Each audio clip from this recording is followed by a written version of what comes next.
জয় জয় বলরাম হরে বল।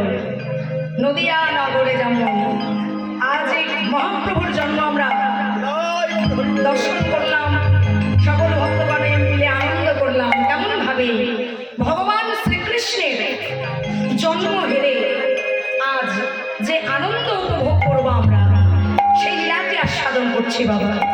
আর এই দায়ভার বহন করেছেন যেই মাতা পিতার আত্মা শান্তি কামনার্থে উনার কনিষ্ঠ পুত্র এবং তার সহধর্মিনী নাতি নাতনি, সেই ভক্তের মনোবাসনা যেন ভগবান পূর্ণ করেন। জয় রাধে রাধে, গুরু কৃপারিকে বললাম হরে কৃষ্ণ। তাই কি আনন্দ মধুপুরে মধুরে কংস রাজ ভবন আনন্দে মাতোয়ারা গীত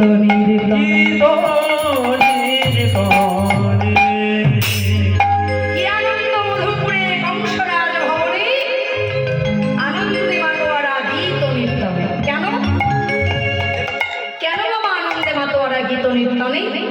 কারণ দেবকী আর বসুদেবের বিবাহ হল। দেবকী আর বসুদেবের বিবাহ সম্পূর্ণ করলেন কে? না, রাজা কংস। কিন্তু রাজা কংস কেন বিবাহ সম্পূর্ণ করলেন? তার পিতামাতা কেন? কারণ কংস শিশুকাল থেকেই ছিলেন বাবা দেবাদিদেব ভোলানাথ মহাদেবের উপাসক। সে শিশুকালেই বনের মধ্যে চলে গিয়েছিলেন দেবাদিদেব ভোলানাথকে সাধন ভজন করতে। দেবাদিদেব ভোলানাথের ধ্যানে মগ্ন হয়ে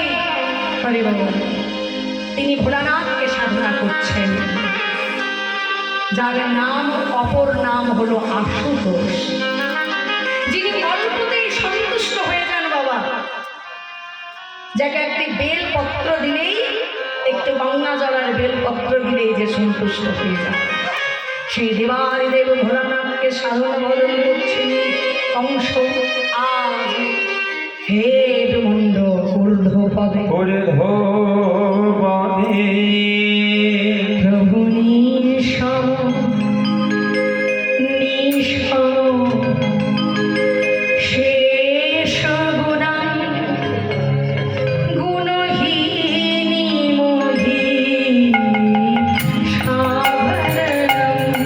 প্রভু নিঃসম নিঃসম শেষ গুণম গুণহীনি মোহি সাধনম। তরুণীর গত দূরে যায় দোতপুরম প্রণমামি শিবম শিবম কল্পতরু।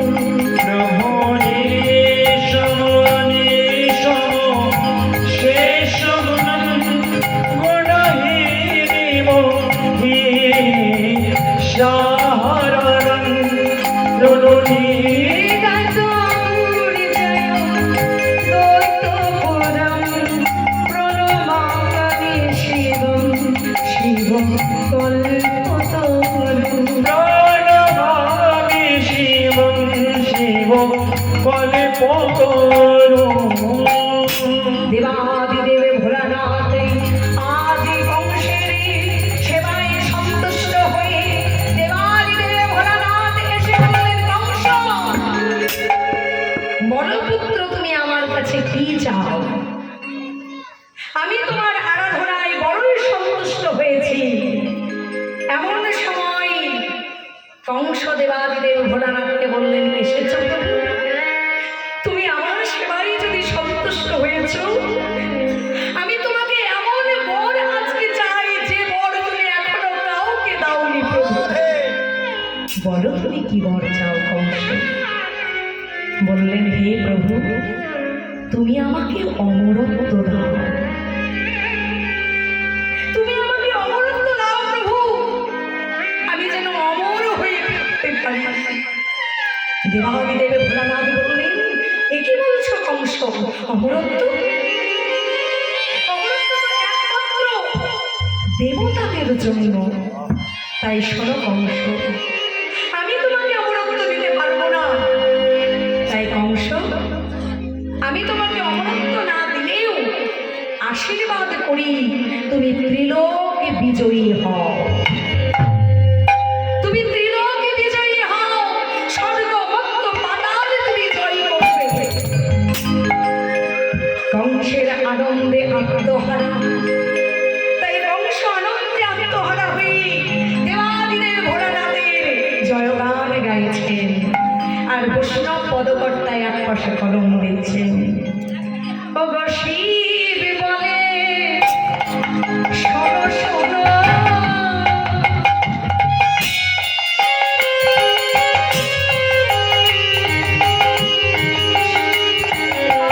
আজি স্বরূপ বচন।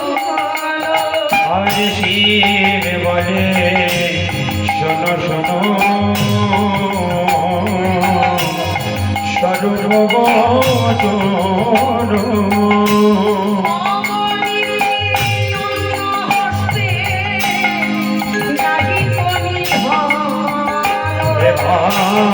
রমণীতে অন্য হস্তে নাহি কোনি ধন।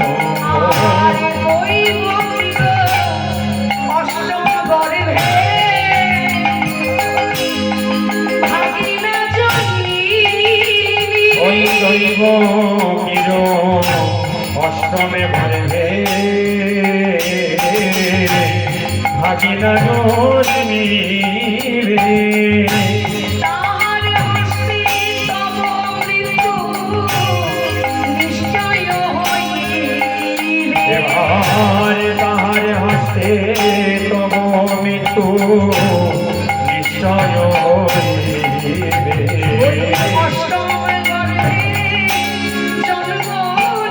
বলে অষ্টমে গর্ভে জন্ম নেবে।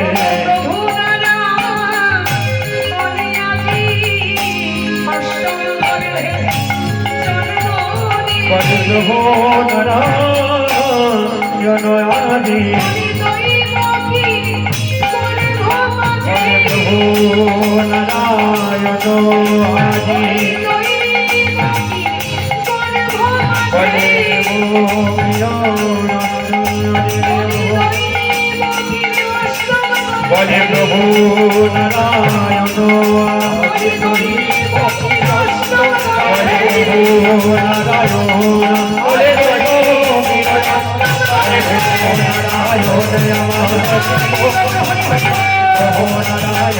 বলে অষ্টমে গর্ভে জন্ম নেবে। শিব বলে শোনো শোনো, স্বরূপ বচন। অবনীতে অন্য হস্তে নাহি কনিধন।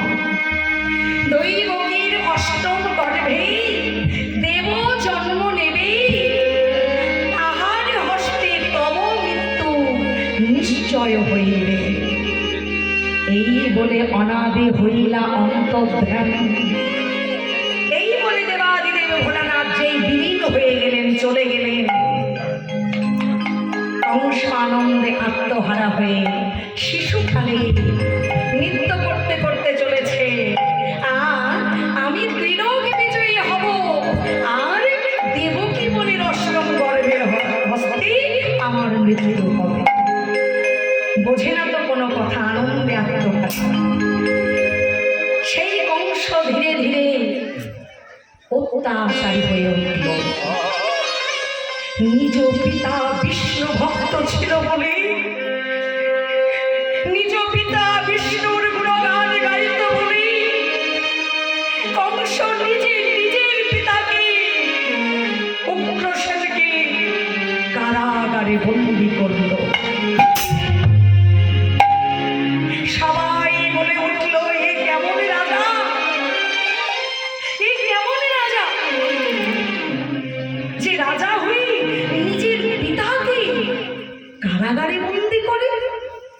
সবাই যখন ছি ছি করছে যে নিজের পিতাকে, নিজের পুত্র যে কারাগারে বধ করে, কখনো শুনিনি।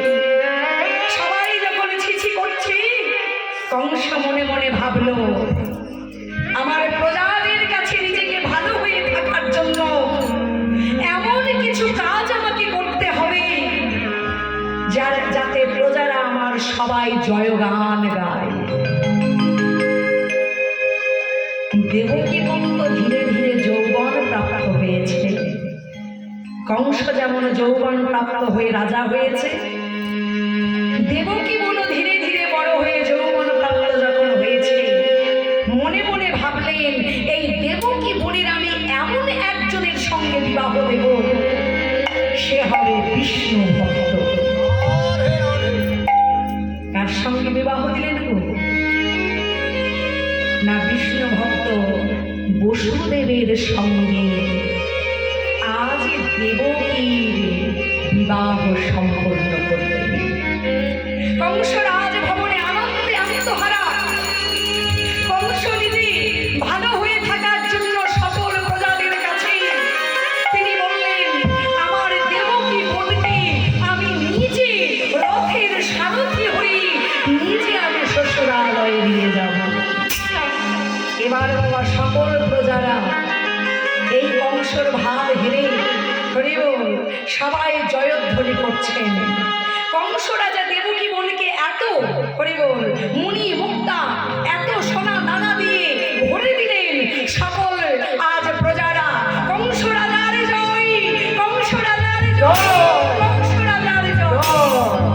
সবাই যখন কংস রাজার জয়ধ্বনি করছে, আজকে রথে নিজের সারথি হয়ে নিজের ভগ্নী এবং ভগ্নীপতিকে আজ রথে বসিয়ে নিজের সারথি হয়ে শ্বশুরালয়ে নিয়ে চলেছে। সবাই পুষ্প পরিশ্রম করছেন, অনুধ্বনি জয়ধ্বনি করছেন। ওই রথ যেতে যেতে যেতে যেতে এমন এক নির্জন জায়গায় রথ যখন দাঁড়ালো, এমন সময় দেখা গেল আকাশে প্রতিধ্বনি হচ্ছে। সেই প্রতিধ্বনির মধ্যে কংসকে বলছেন, কংস, কংস, তুমি কি ভুলে গেছো সেই শিশুকালের কথা? তুমি কি ভুলে গেছো সেদিনের কথা?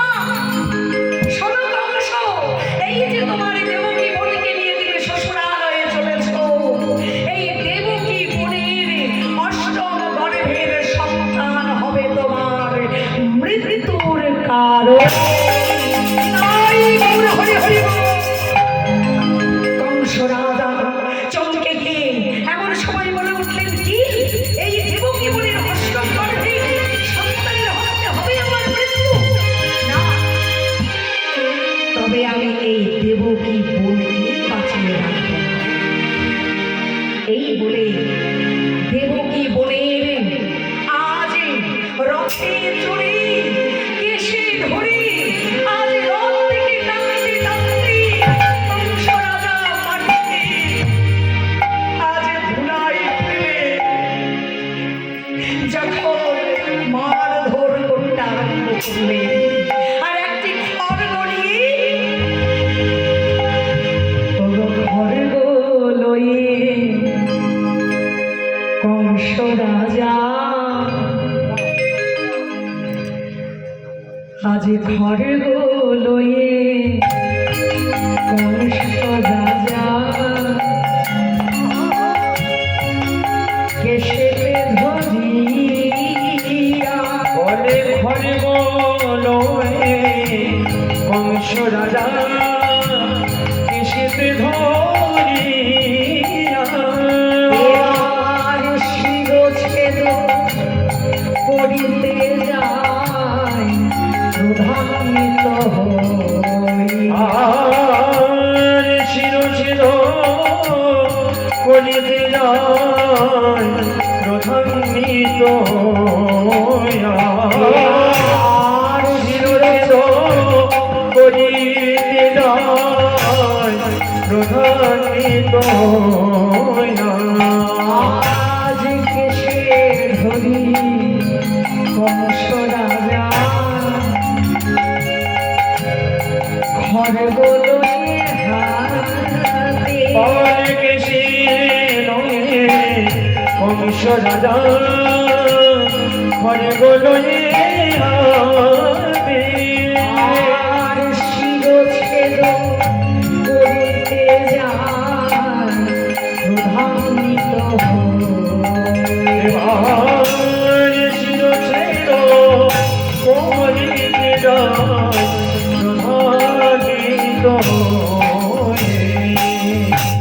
কেশে ধরে কংস রাজা খড়গকে হাতে শিরচ্ছেদ করিতে যায় প্রধানিত। দেবকী বনের গলায় যেই আজ খড়গটা লাগিয়েছেন কংস রাজা, যে তাকে আজ বাঁচিয়ে আমি রাখবো না। আর দেবকীজিকে যদি বাঁচিয়ে না রাখি তবে তো অষ্টম গর্ভের সন্তানও জন্ম দেবে না। তাই দেবকীকে আজকে নিধন করব আমি। এই বলে যখন নিধন করতে গেলেন বসুদেব বলছেন, দাদা দেবকী তোমার বোন হতে পারে, কিন্তু এ যে আমার এখন সহকর্মিনী, আমার স্ত্রী, আমার কর্তব্য আমার স্ত্রীকে রক্ষা করা, আমি তো মেনে নেব না। তাই শোনো দাদা, তুমি দেবকীকে হত্যা করো না। যেই অষ্টম গর্ভের সন্তান তোমার মৃত্যুর কারণ হবে, সেই অষ্টম গর্ভের সন্তান আমি তোমার হাতে তুলে দেব। কংস বলছেন, সে যদি সপ্তম গর্ভে আসে, সে যদি পঞ্চম গর্ভে আসে। এমন সময় বসুদেব বললেন, তাহলে দাদা এক থেকে অষ্টম গর্ভের সন্তান আমি সব তোমার হাতে সঁপে দেব। তুমি দেবকীকে ছেড়ে দাও, তুমি দেবকীকে ছেড়ে দাও।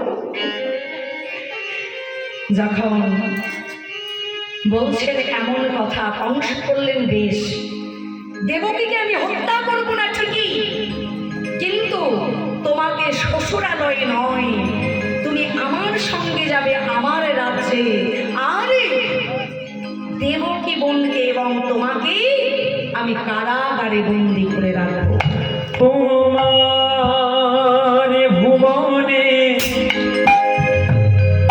ফুলের মেলা আমি কাঁদি সারা।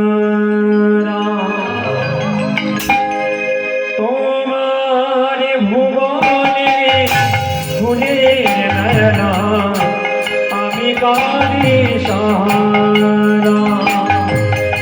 তোমার ভুবনে ফুলের মেলা আমি কাঁদি সারা।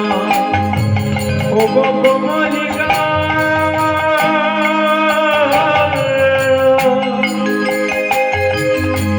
ও গো কমলিকা চাইলেও না আমি কত তোমার ভুবনে ফুলের মেলা আমি কাঁদি সারা। তোমার ভুবনে ফুলের মেলা আমি কাঁদি সারা। দেবকী এবং বসুদেব যখন নয়নে বিগলিত করে কাঁদছে আর কেঁদে কেঁদে ভগবানকে ডাকছে, কংস তাদের কারাগারে বন্দি করে দিলেন। আর কংস সমস্ত দাসীদের এবং প্রহরীদের বললেন, দেবকীকে এবং বসুদেবকে এমন ভাবে কারাগারে রাখবে যেখানে কোনো আলোর ছায়া পড়বে না। তাদের হস্তে পদে লোহার বেড়ি দিয়ে বেঁধে রাখবে। আর দাসীদের বললেন, যতক্ষণ না একটি সন্তান জন্ম নেবে ততক্ষণ তাদের পাহারা দিয়ে থাকবে। যখন সন্তান জন্ম নেবে আমার কাছে এনে দেবে। এমন ভাবেই বাবা একটি একটি করে সন্তান জন্ম নেয়। আর দাসীরা কান্নার আওয়াজ শুনে কি করে না, কংস রাজার কাছে এনে দেয়। আর কংস রাজা সেই সন্তানগুলিকে কি করেন, মাতৃভূমিতে আছাড় মেরে তাদের নিধন করে দেয়। বাবা এমন ভাবে ছয়টি সন্তানকে নিধন করেছিল, কারণ এটা অভিশাপ প্রাপ্ত। কালনিবিড় যিনি বাবা হরিবল কংস হয়ে আজকে এসেছেন ভূতলে, হিরণ্যক্ষের পুত্র কালনিমি আজকে যে কংস হয়ে এসেছে, তার 6টি সন্তান ব্রহ্মশাপে ডুবেছিল নরকে। তার সন্তানরা তখনই মুক্তি পাবে যখন নিজের সন্তানকে নিজে মাতৃভূমিতে আছাড় মেরে হত্যা করবে। তাই সেই সন্তানকে যখন 6টি সন্তান নিজে মাতৃভূমিতে আছাড় মারলেন এবং তাদের মেরে ফেললেন, তারা তখনই বাবা উদ্ধার পেলেন। তাই আজ পদকর্তায় এক পাশে কলম দিয়ে বলছেন, আজ দৈব গির অষ্টম গর্ভে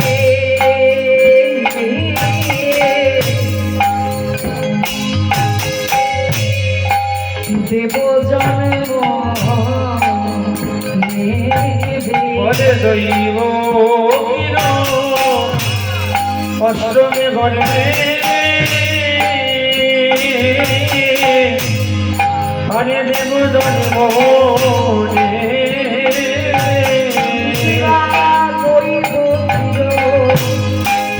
অষ্টম গর্ভে দেব জন্ম আরে দৈব গির অষ্টমে গর্ভে ও দেব জন্ম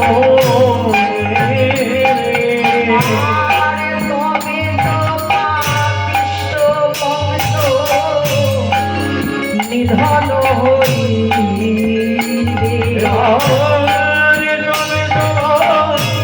কৃষ্ণ কংস নিধন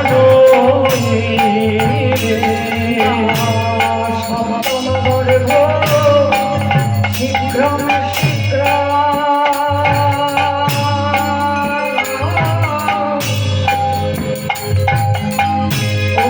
কিসে হয়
দৈবকীর অষ্টম গর্ভে দেব জন্ম নেবে, তবে তো পাপিষ্ঠ কংস নিধন হইবে। সপ্তম গর্ভ শীঘ্রম শীঘ্রম কিসে হয় ক্ষয়, মৃত বৎসা হইলে শীঘ্র শীঘ্র গর্ভ হয়। তাই আজই অষ্টম গর্ভ জন্ম নেবার আগে সপ্তম গর্ভ শীঘ্র শীঘ্র আজই যখন জন্ম নেবার সময় এলো, দেবতারা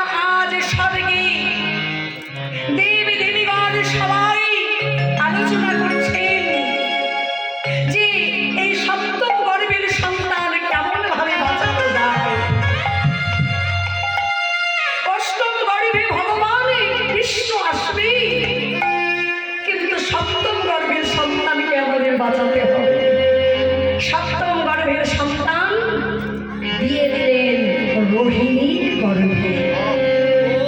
সপ্তম গর্ভের সন্তান যখন রোহিণীর গর্ভে দিয়ে দিলেন ভগবান, কংস জানতে পারলেন যে সপ্তম গর্ভের সন্তান নাশ হয়ে গেল।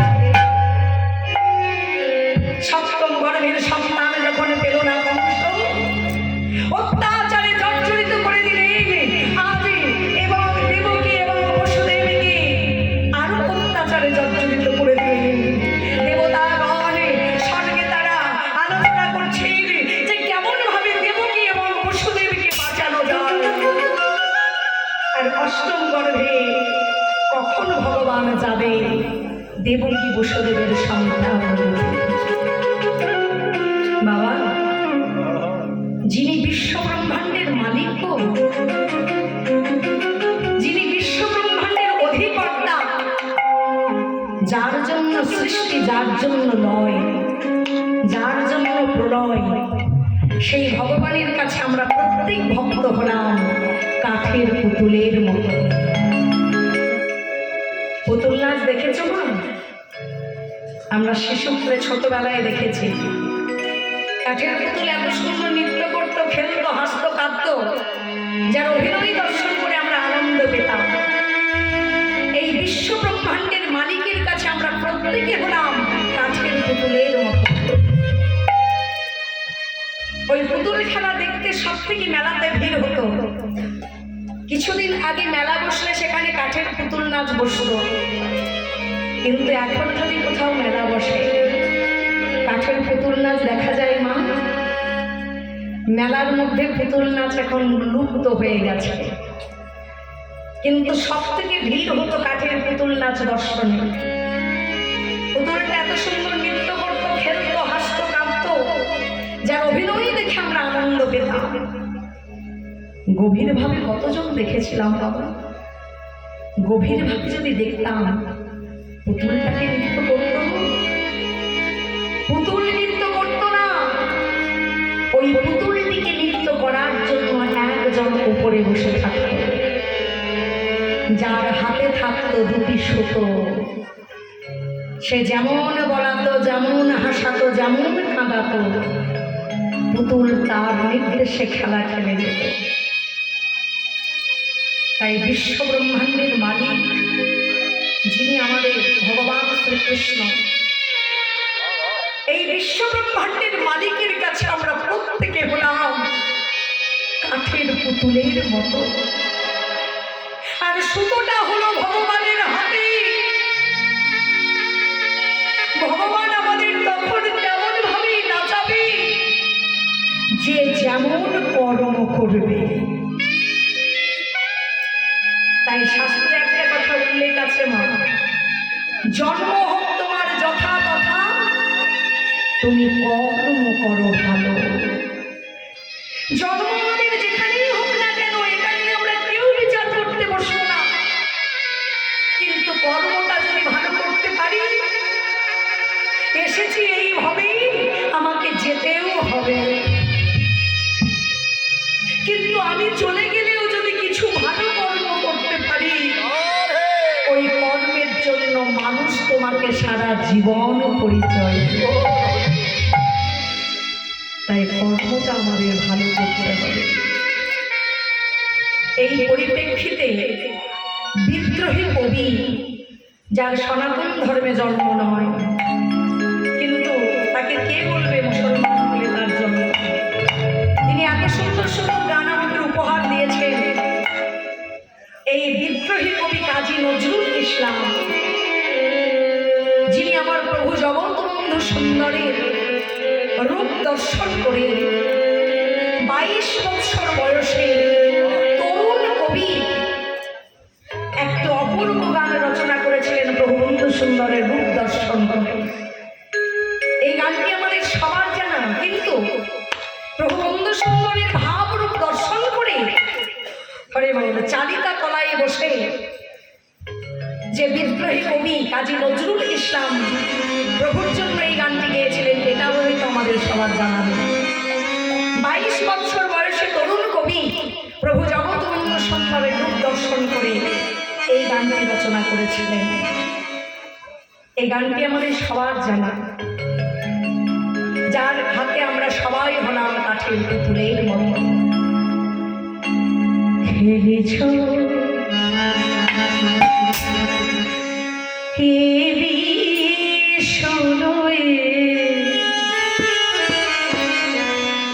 বিরাট শিশু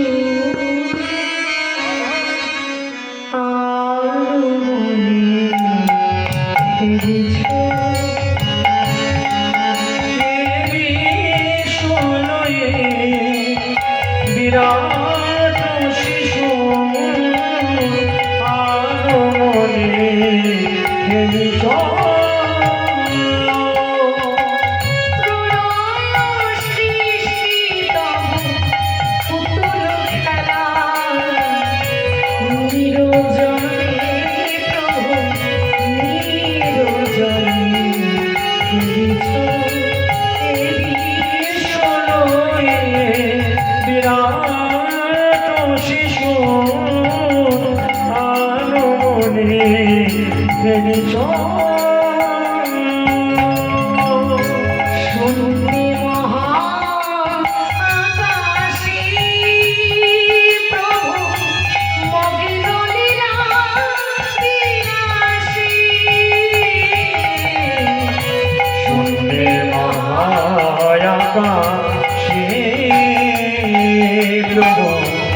মগ্ন লীলা বিলাসে তুমি সন্নি মহা আকাশে প্রভু মগ্ন লীলা বিলাসে ভাঙিছ গড়ি চলি ক্ষণে ক্ষণে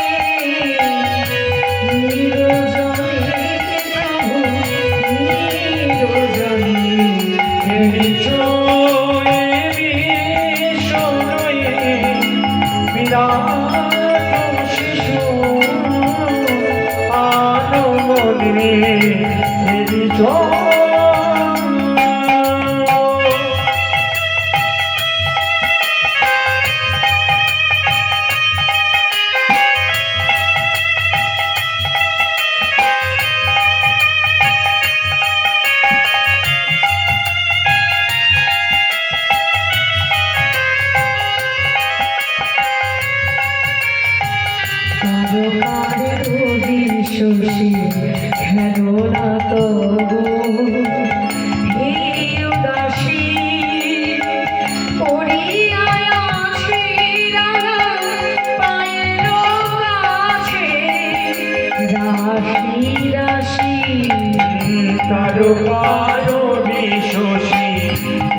না তব হে উদাসী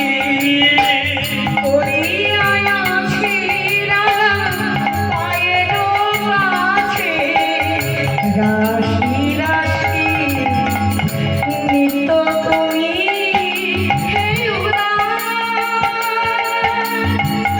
সুখে দুঃখে অবিকা নিত্য তুমি হে সুখে দুঃখে অবিকা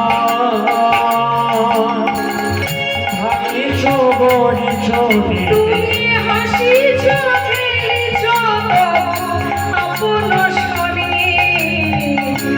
নিরজনে প্রভু নিরজনে খেলিছ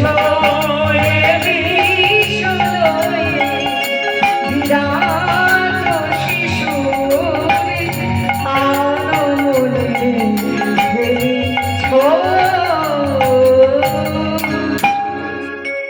যিনি বিশ্ব ব্রহ্মাণ্ডের মালিক, যিনি বিশ্ব ব্রহ্মাণ্ডের অধিকর্তা, যার কাছে আমরা প্রত্যেকে হলাম কাঠের পুতুলের মতো। সুতোটা হলো ভগবানের হাতে, যে যেমন কর্ম করবে ভগবান সুতো ধরে তাকে তেমন ভাবেই খেলাবে। তাই বলছেন জন্ম হোক যথা তথা, তোমরা কর্ম করো ভালো। সেই বিশ্ব ব্রহ্মাণ্ডের মালিক ভগবানের আজ আবির্ভাব তিথি। সপ্তম গর্ভ যখন নাশ হয়ে গেল,